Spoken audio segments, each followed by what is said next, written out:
Convido os irmãos para abrirmos a palavra do Senhor no livro de Atos dos Apóstolos, capítulo 2, nós vamos ler dos versículos 1 até o versículo 13.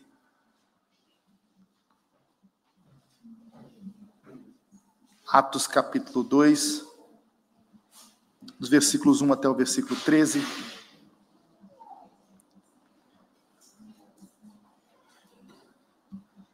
Vamos recordar alguns princípios poderosos da palavra de Deus. Espero que os irmãos se sintam fortalecidos nesta manhã de domingo. Diz assim a Escritura Sagrada, Atos capítulo 2. Ao cumprir-se o dia de Pentecostes, estavam todos reunidos no mesmo lugar. De repente veio do céu um som como de um vento impetuoso e encheu toda a casa em que estavam assentados. E apareceram distribuídas entre eles línguas como de fogo, e pousou uma sobre cada um deles. Todos ficaram cheios do Espírito Santo e passaram a falar em outras línguas, segundo o Espírito lhes concedia que falassem. Ora, estavam habitando em Jerusalém judeus, homens piedosos, vindos de todas as nações debaixo do céu. Quando, pois, se fez ouvir aquela voz, afluiu a multidão, que se possuiu de perplexidade, porquanto cada um os ouvia falar na sua própria língua. Estavam, pois, atônitos, e se admiravam, dizendo: Vede, não são, porventura, galileus todos esses que aí estão falando? E como os ouvimos falar, cada um em nossa própria língua materna? Somos partos, medos, elamitas, e os naturais da Mesopotâmia, Judeia, Capadócia, Ponto e Ásia, e da Frígia, da Panfilha, do Egito, e das regiões da Líbia, nas mediações de Cirene, e romanos que aqui residem, tanto judeus como prosélitos, cretenses e arábios. Como os ouvimos falar em nossas próprias línguas as grandezas de Deus? Todos, atônitos e perplexos, interpelavam uns aos outros: que quer isto dizer? Outros, porém, zombando, diziam: estão embriagados. Vamos, então, refletir hoje e aprender um pouco acerca da descida do Espírito Santo e dos sinais dessa descida do Espírito Santo. Primeiro, observar aqui o que diz no versículo 1. Ao cumprir-se o dia de Pentecostes. Pentecostes era chamada a festa da colheita. Vemos isso no livro de Êxodo, capítulo 23, versículos 16 e 21, conhecido também como festa da colheita, pois nesta festa era comemorado, portanto, o fim da colheita de cereais.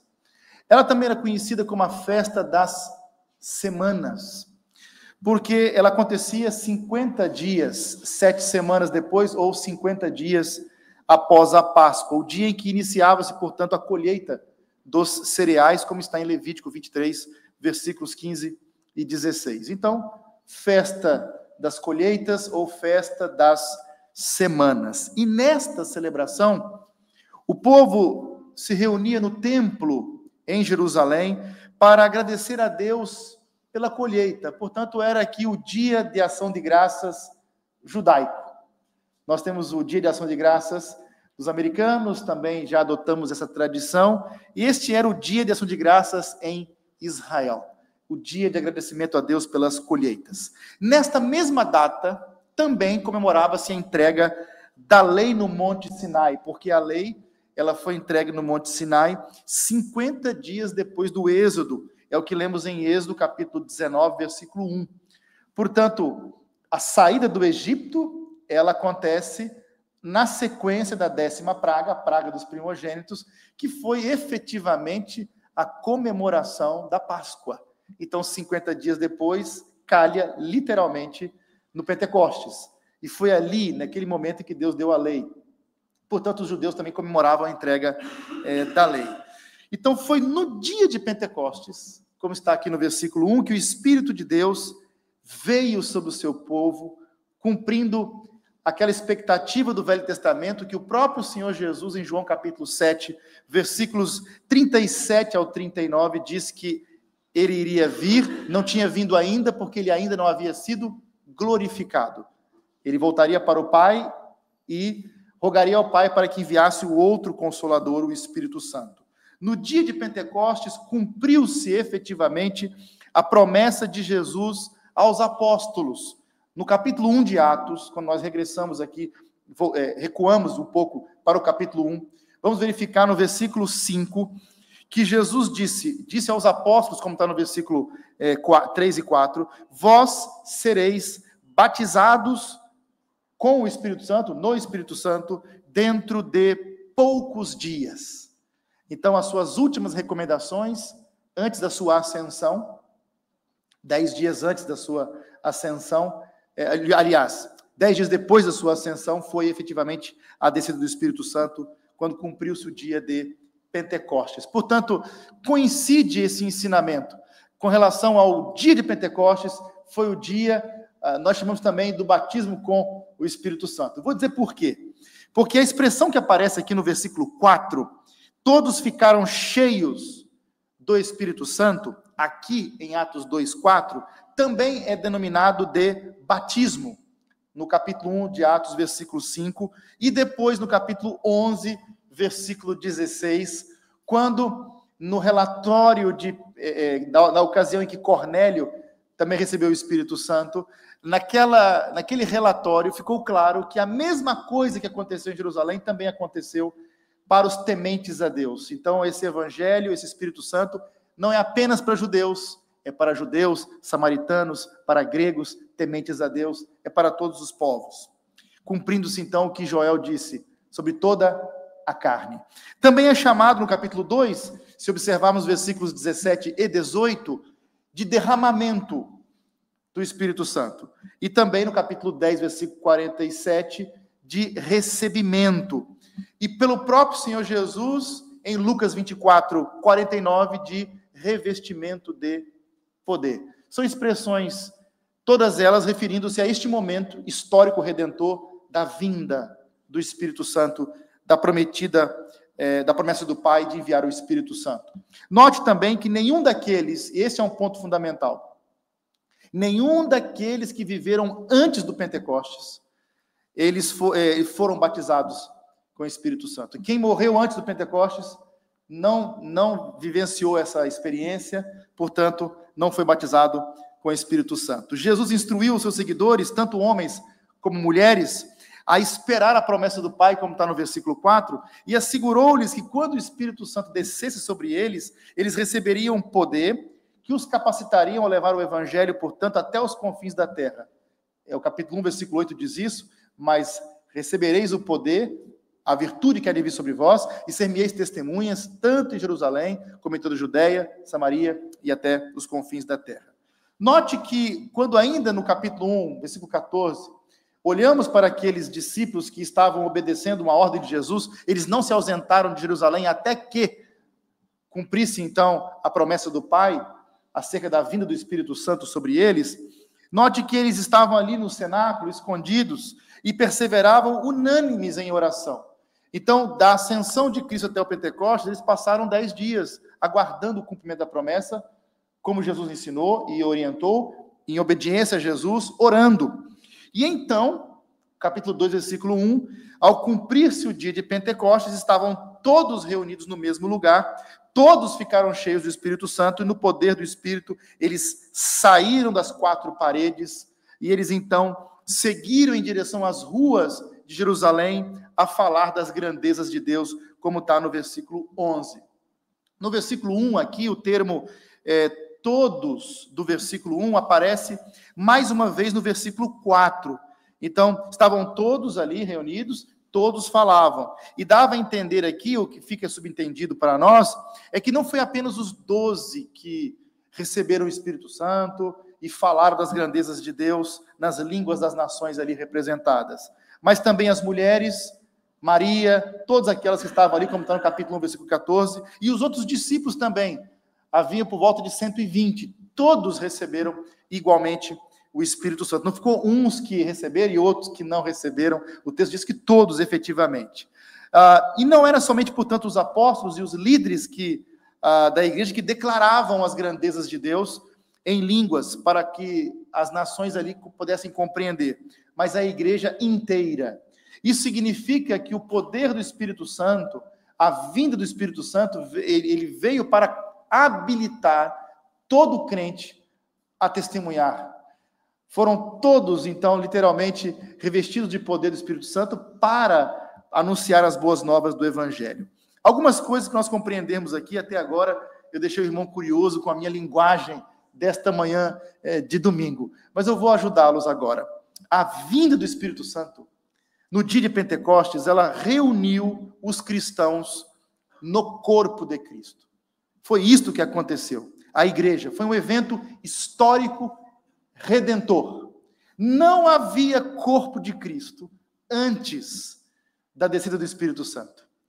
É o que vemos, por exemplo, em 1 Coríntios, capítulo 12, versículo 13, que diz: em um só Espírito, todos nós fomos batizados em um corpo, quer judeus, quer gregos, quer escravos, quer livres, e a todos nós foi dado beber de um só Espírito. A vinda do Espírito Santo, naquele exato momento, no dia de Pentecostes, foi quando o corpo de Cristo foi, literalmente, ele reuniu os cristãos no corpo de Cristo. Aqui surge essa ideia do corpo de Cristo. Deste momento em diante, judeus e gentios seriam uma nova humanidade, portanto, em Cristo Jesus, membros de um mesmo corpo.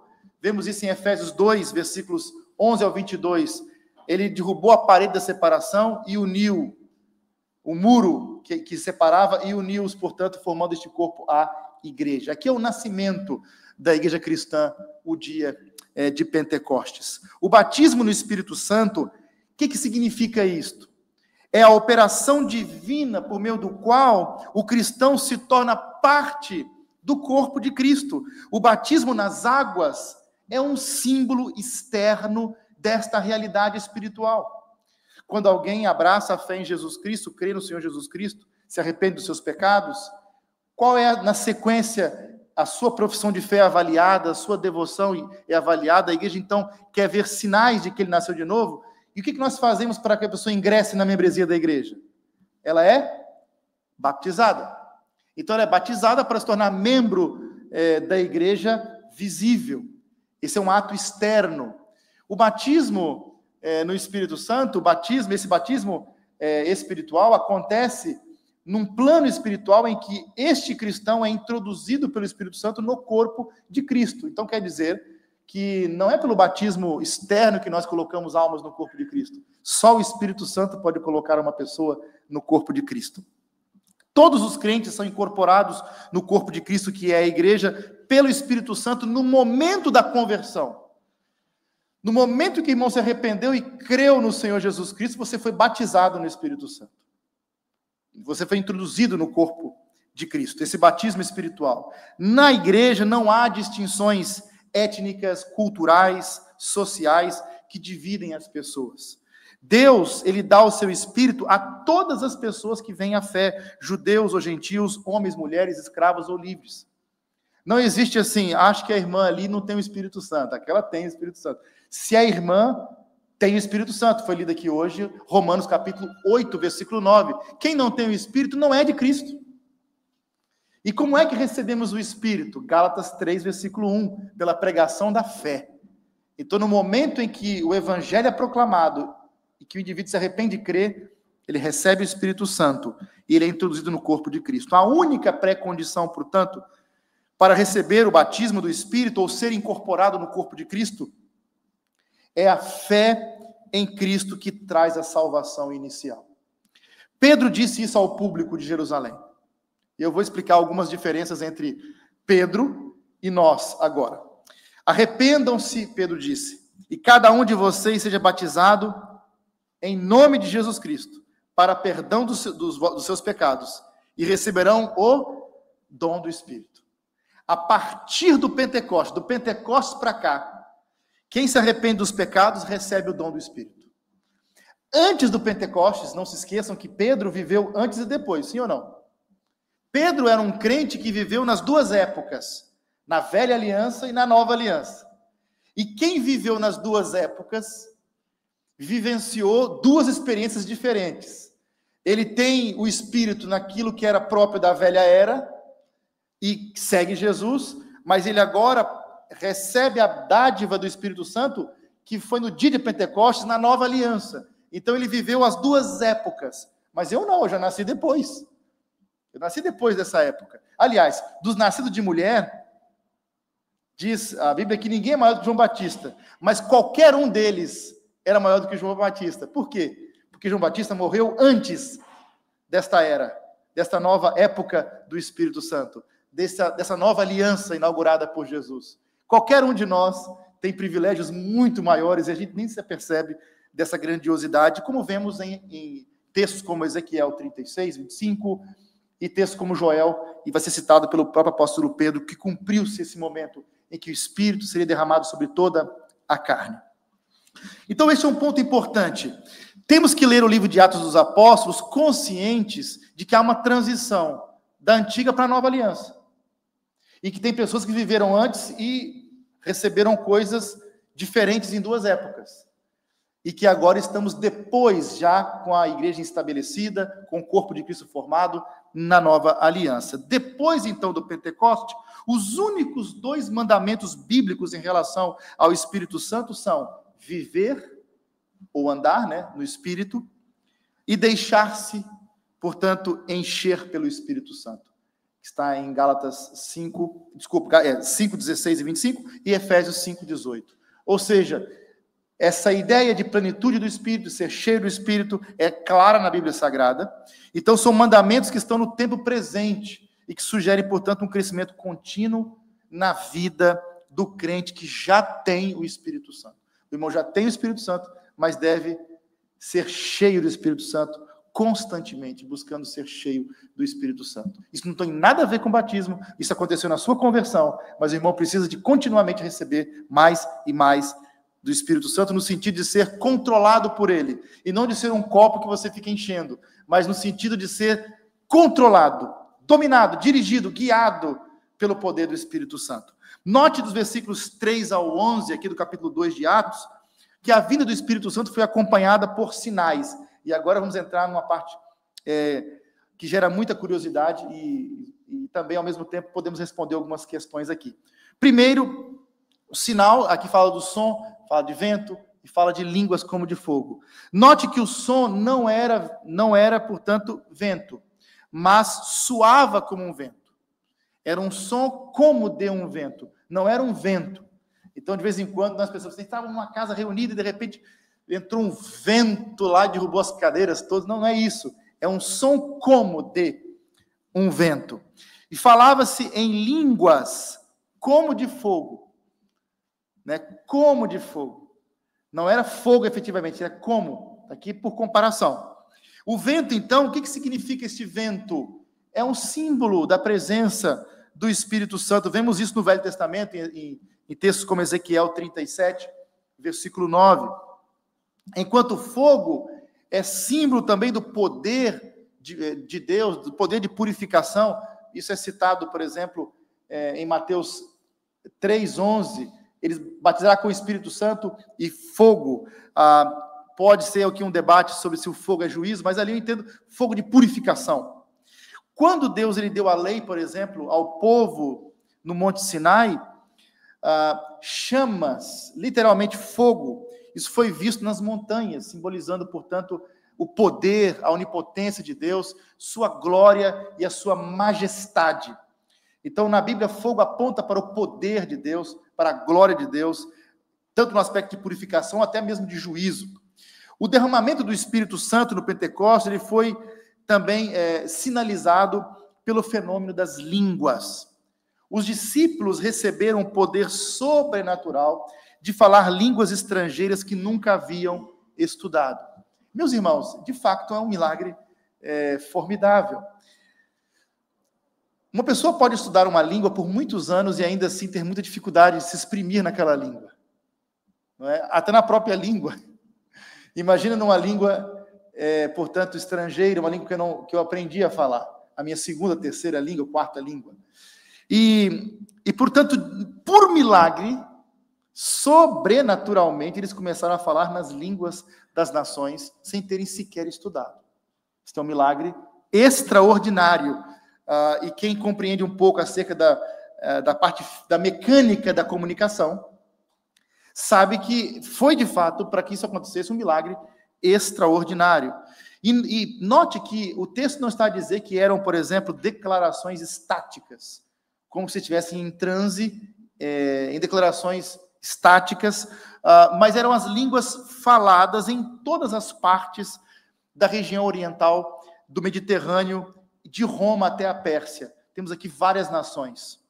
Atos 2 é a única passagem, o irmão pode ler a sua Bíblia toda, de Gênesis a Apocalipse. Atos 2 é a única passagem que explica o fenômeno, portanto, das línguas. Nele é descrito o fenômeno e é explicado em que consiste.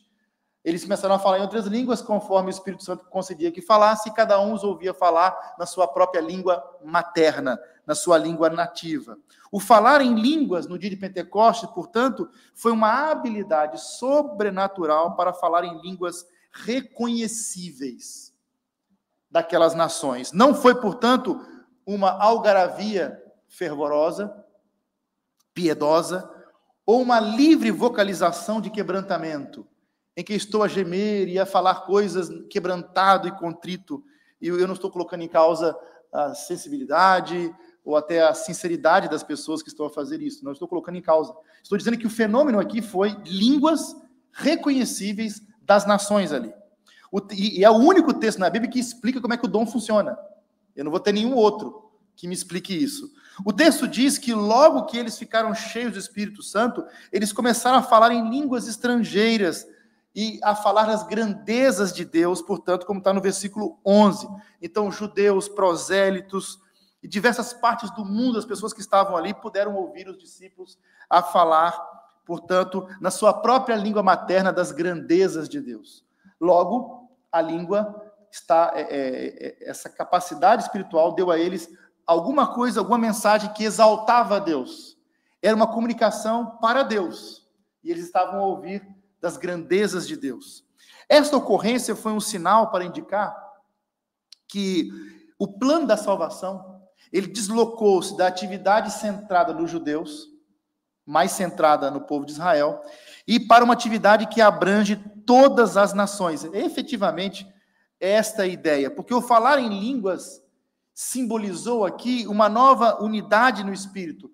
O corpo de Cristo é formado não só de judeus, mas judeus, gentios, homens, mulheres, escravos e livres, transcendendo barreiras sociais, nacionais, linguísticas. E Lucas procura enfatizar que estavam ali pessoas de todas as nações debaixo do céu, está no versículo número 5. De todas as nações. E parece uma Babel invertida, porque em Babel, quando Deus confundiu as línguas, né, elas foram confundidas e as nações foram espalhadas. Mas aqui em Jerusalém, a barreira linguística ela foi superada, foi vencida de uma forma sobrenatural, como sinal de que os crentes em Cristo seriam um só povo para o serviço e no reino de Deus.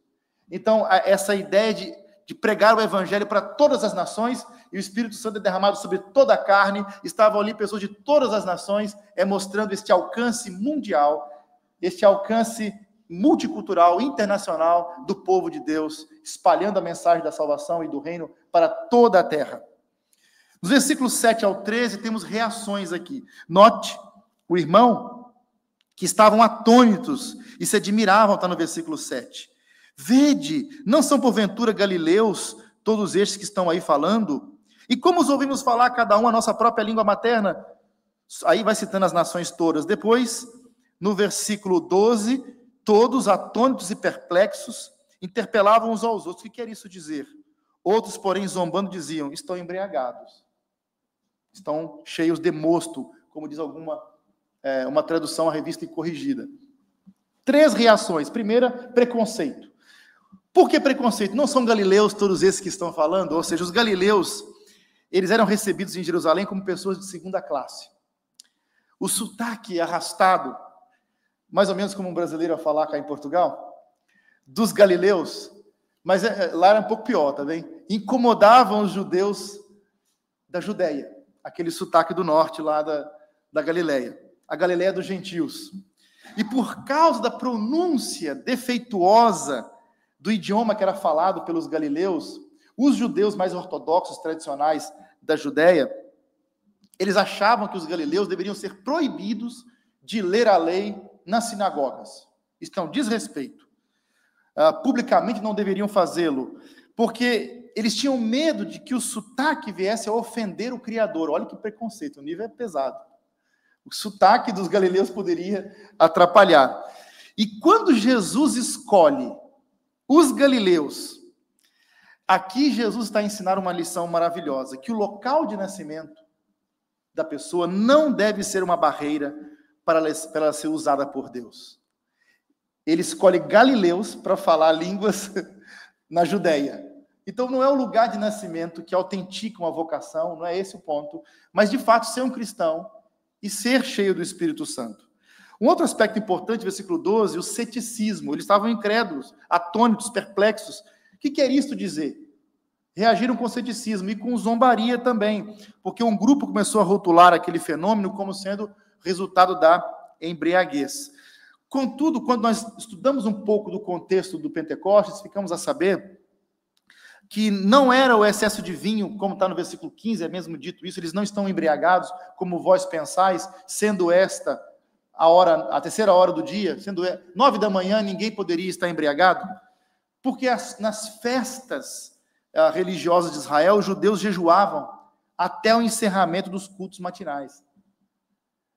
Beber vinho bebiam mesmo, e é tradicional lá, mas não antes do fim do jejum matinal. E aí Pedro acentua, está no começo do dia, eles não podem estar bêbados, nós estamos na festa do Pentecostes. Então, eles passaram a falar em outras línguas, o texto explica no versículo 4, porque eles falavam segundo aquilo que o Espírito Santo lhes concedia. Eu parto para o fim aqui dessa pregação, já explicando as coisas e conceituando as coisas, trazendo princípios para a nossa vida agora, porque o Pentecostes, ele marcou uma nova época no plano da salvação. São eventos que nós chamamos de históricos e redentores. Por exemplo, a criação foi um evento único. A morte de Cristo é um evento redentor. A encarnação, celebramos no Natal, todos os anos celebramos no Natal, mas foi uma vez só que ele nasceu. A morte também, a ressurreição de Jesus foi uma vez, e a vinda do Espírito Santo também. Isso significa que o Pentecostes marcou o início de algo que continua ainda hoje. Há um sentido, claro, que o dia de Pentecostes é passado, mas há um sentido bastante real de que ele ainda é presente. O que o Pentecostes começou não cessou. Esse poder do Espírito Santo disponibilizado para a igreja continua na igreja, ainda hoje. Quando as ações da igreja coletiva foram questionadas, está no versículos 12 até o 13, Pedro levantou-se e declarou, dizendo, versículo 16 o texto, mas o que ocorre é o que foi dito por intermédio do profeta Joel, no Velho Testamento, na Antiga Aliança. A unção do Espírito Santo ela era restrita a certos indivíduos. E aqui, no texto, Joel, o profeta, profetizou que virá o tempo em que Deus derramará o seu Espírito sobre todo o povo de Deus. E Pedro interpretou os eventos do Pentecostes como cumprimento do que Joel disse. O Espírito Santo para todo o povo de Deus. O dia de Pentecostes, então, foi aquele momento na história da salvação que Deus liberou o poder do Espírito Santo e deu esse poder para a sua igreja. Não somente para aqueles que estavam reunidos lá, mas para a igreja do Senhor Jesus Cristo, de todas as épocas, e a cada cristão através dos tempos. Todos devemos ser testemunhas de Jesus, nós os crentes em Jesus, e proclamar no poder do Espírito Santo a mensagem do Evangelho, testemunhar de Jesus para as pessoas. Conquanto o recebimento do Espírito Santo para o serviço, para servir na época pré-Pentecostes, fosse restrito à liderança, sacerdotes, juízes, reis, profetas, pessoas determinadas, como Medade e outros que trabalharam no templo para a confecção dos utensílios, o Pentecostes eliminou completamente essa restrição. Aquilo que Moisés disse, quem dera que todo o povo fosse profeta. No sentido, quem dera que todo mundo pudesse servir e falar a palavra de Deus. Hoje, a igreja é uma comunidade, nesse sentido, profética. Ela anuncia a mensagem da salvação que há em Jesus Cristo, prometida no Velho Testamento. Cada crente deve fazer esse trabalho, não apenas os ministros, não apenas os presbíteros e diáconos, os irmãos que têm liderança na igreja, não. Todos os crentes, homens e mulheres, devem espalhar a boa notícia do Evangelho a todos aqueles que cruzarem o seu caminho. Pregue o Evangelho, partilhe o Evangelho. E como nós podemos nos beneficiar, portanto, deste poder que ficou disponível desde o Pentecostes? O exemplo está na própria igreja apostólica. Aqui está aqui o exemplo. Os cristãos, eles permaneceram em oração, em súplica, até que foram cheios do Espírito Santo. Simplesmente, eles continuaram ali orando e aguardando. Isso significa, e pensando agora nas palavras de Jesus, significativamente falando, o Senhor Jesus, numa de suas explicações acerca da oração, ele nos garante que o Pai Celestial nos dará o Espírito Santo, ou dará o Espírito Santo àqueles que lhe o pedirem. É o que vemos em Lucas 11:13. Olha o que Jesus disse: o Pai Celestial dará o Espírito Santo àqueles que lhe o pedirem. O poder do Espírito Santo está disponível para que seja pedido. O irmão já tem o Espírito Santo, não há dúvida nenhuma, mas o irmão tem desafios espirituais e pode pedir capacitação do Espírito Santo, porque uma consciência da nossa necessidade, ela deve gerar aqui, eu penso, uma oração incessante por poder espiritual. Porque na Escritura diz que não é por força e nem por violência, mas pelo meu Espírito, diz o Senhor. Zacarias 4:6. Eu não sei se lá em casa tem alguém que está a resistir fortemente à fé. Eu não sei se o irmão está a tentar pregar o Evangelho para um amigo, para um familiar, se está a tentar viver desafios da vida cristã e a vencer obstáculos espirituais. Saiba que no dia de Pentecostes o Espírito Santo veio e veio para ficar.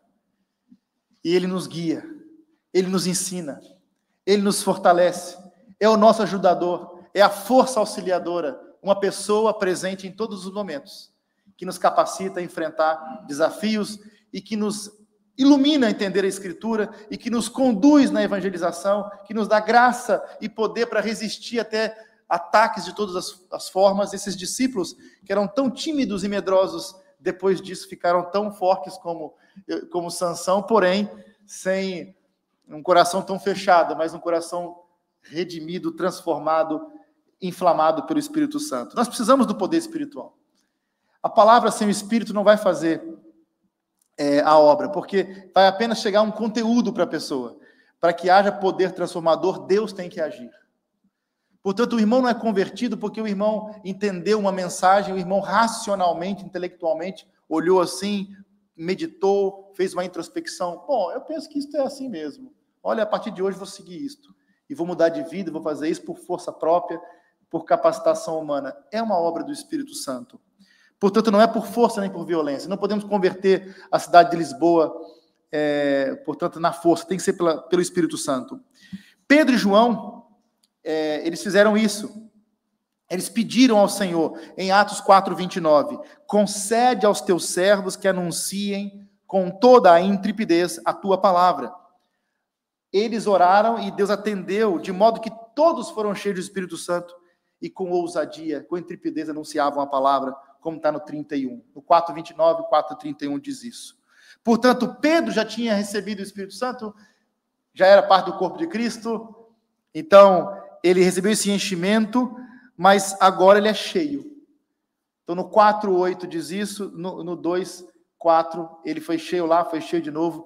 Então nós precisamos constantemente desse poder na nossa vida, para nos capacitar para a obra. Ele está disponível. Sendo, então, cheia de poder pelo Espírito, a primeira geração de cristãos do tempo, no período do Pentecostes, fez com que a igreja avançasse de Jerusalém para a Judeia, da Judeia para a Samaria e da Samaria para os confins da terra. Esta igreja, cheia do Espírito Santo, fez isso. E cabe a nós continuar o seu progresso, essa marcha espiritual até os confins da terra, no mesmo poder do mesmo Espírito Santo, um só Espírito, e nesse caso, pelos discípulos hoje, quando o Espírito Santo desceu sobre eles, que o mesmo seja real na nossa vida. Ele veio para ficar, está conosco, está na igreja. Temos, portanto, esta capacitação para fazer isso, devemos continuar esse trabalho também, de anunciar o Evangelho a toda criatura. Portanto, no dia de hoje, nós celebramos o aniversário da Igreja Cristã. No dia de hoje, celebramos o momento da criação do corpo de Cristo e do poder espiritual que a Igreja recebeu de Deus para cumprir a sua missão e a sua vocação. E é poder para ser, não para fazer coisas. Porque nós podemos fazer coisas, mas ser testemunha é diferente de fazer, de falar, de agir. Ser quem é, faz também, mas é ser uma testemunha poderosa do Espírito Santo, de Jesus, no poder do Espírito Santo, na nossa geração. Senhor vos abençoe. Vamos louvar o Senhor mais uma vez.